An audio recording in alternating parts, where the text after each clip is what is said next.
Hi everyone, welcome to another application video. I'm joined by Christine and Joel. Joel's been speaking from the end of Philippians chapter 2, which as he kind of explained really, seems at first at least that it's a bit of a shift in tone, going from very directly speaking about Jesus and who he is and what he has done for us, going into Paul speaking about Timothy and Epaphroditus, and just them being, being sent to the Philippians and that sort of thing. So it goes to something that's very seemingly on the surface of it, very pragmatic and practical, but as was unpacked. So much of what Paul is wanting the Philippians to see is Christ through these wonderful servants and what they show us of Christ. And I guess there's 3 points to what you were saying in terms of talking about the heart change, the process of salvation in us, talking about pain as well, and how we respond to that. God can use the suffering in our life even to bring about progress in the gospel and change within us. But thirdly, and perhaps where it might be good to begin, in terms of emulation and these men as people who Paul is commending to the Philippians to look to honor, not just in the sense of give them a pat on the back, but actually look at their life and follow. And elsewhere, that's something that Paul is in part of Paul's ministry. He's encouraging people to, follow me as I follow Christ. That might be just a good one to start off with your discussions. Who have been people that you have emulated or has shaped your Christian walk? Maybe years gone by, maybe right now, people having impact on your life. Maybe a good one for us to start with that question. Christine, who has shaped your life? Well, I think Terry, Joel's dad, really in the whole area of prayer. Right. And being in this church over a long time, I've just really learnt about being consistent in prayer, being at the prayer meetings, and how to pray through being around him. But also, there was a lady in our church called Alice Orridge. She was very elderly, and she would pray at every opportunity. She would pray out loud. And I just saw something of her heart towards God, and I just thought, I want to be like that when I get to that age, still giving thanks to God for everything. Yeah. That's wonderful. Fantastic. Joel, but what about you? I was obviously going to say my dad, but now I have to think of someone else. Yeah. Oh man.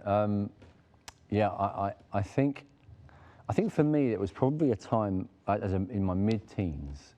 I was about 16, where up till that point I got a bit of a jaded, classic adolescent kind of. I was fixed on the idea that following Jesus was lifeless. And there was no energy, no heat, no excitement, and I began to realize I had it the wrong way round, because I particularly think of one person, a dear friend who's now in South Africa, but a full-on passionate preacher, evangelist who was so inspiring to me. I think it was the sense of someone who loved Jesus, and it made their life far more inspiring than anything else. The friends I had, the people I was into, the things I respected in the sort of people that a teenage, kid would admire. I think the other thing I'd say is biographies of people who've in previous generations achieved things for God. That sometimes people, how did you get to be so? How did you get through that? How did you get through that shipwreck or that financial crisis or that persecution or you just kept trusting God? And there are extraordinary examples of men and women whose stories we need to know. And I wish there were more. Sometimes we talk about them in our some of our preaching series have been stories of great men and women. I think those are hugely part of how we emulate. That's brilliant. Let's go back to the beginning then of your message, and I'd just love to ask you more about this aspect of heart change. I suppose it's a theme that's come through the letter as we've gone through it, but you were mentioning it specifically today as well, because I suppose you can come from that question of like, well, wait a minute, you're talking about heart change, and it's not just behaviour change, it's the inward change, but hasn't that already happened? Jesus changed our heart when we became Christians. So how is it that there's an ongoing heart change, and how is it that we can somehow be involved in that through obedience? It seems very mysterious. Yes, I mean, it's massively important, and it is when we grasp it, it sets us free, because what we're saying is, don't try to become what you're not. Become what you are. And it's a little bit hard to get our heads around. We probably can't completely, but the simple reality is that the believer is somebody who has been born again. Your nature is, you are a different being, person, thing than you once were. You are a new creation. What was there has been crucified and buried with Christ. What you are now is what was raised with him. You are a new creation. And that's the sheer reality. That's not sort of a nice idea. The Bible presents that as cold fact. Yeah. It doesn't sort of say, well, imagine it like this. Imagine if you were a new creation. No, it says, sorry, this is if you don't believe this, you might as well stop believing anything in the Bible, because it's as clear as anything. And Paul teaches it, but lots of passages do. The problem we have with it is I suppose that we don't come into the fullness of it until new creation happens completely. Until we have a new body, new everything. You know, we're still in a sort of Paul says elsewhere, this treasure is in jars of clay. So we still have this body, we still have our flesh, we still have the members of our body, the parts of our lives that are not yet submitted, not yet. And so we're in this kind of process. The real thing, people say it's a bit like the battle of the Second World War, where D-Day was the decisive victory for the Allies. It meant that the war was basically predictable from that point onwards. Yeah. The Allies had won, but there was a long war afterwards to gain the fullness of the victory. And it's like that in our lives. We will often feel like, oh, my heart is just as deceitful and selfish and greedy as it could possibly be. And it's tempting to think, well, nothing's changed. I'm not growing at all. But it's more a feature of the in-betweenness of this. We're in the battle. Yeah. We have to then, at those points, hold on to, however much I feel like I'm basically just a sinner, the truth is I'm basically a new creation, a child of God. And my sin is actually gradually it's losing the battle over the years of my life. So I think that's the point. And Paul's saying this: you have this mind. This is who you are now. Sort of live in the good of it. That's the emphasis. No, that's great.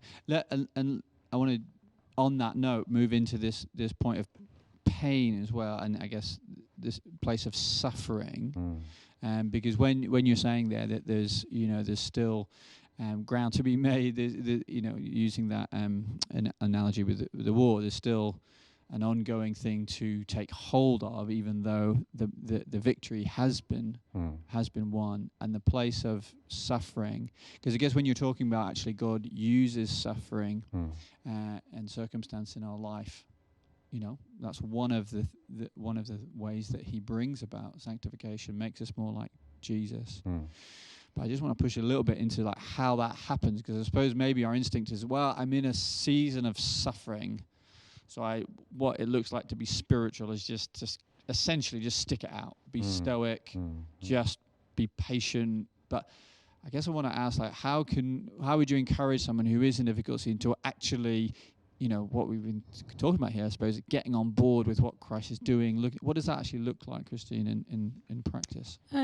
Well, I can talk about a time in our lives, Rob and I, when we were it was just so difficult financially for us. Right. And I think our first response was that, oh, poor us kind of thing, and this is all so tough. But it went on for quite a while, and we began to realise we were actually learning to live by faith. Yeah, this is what God was doing. Yes, exactly, because we previously, maybe a salary check had come in each month, and you perhaps didn't think so much about it, but actually we were having to pray each week that we would have enough.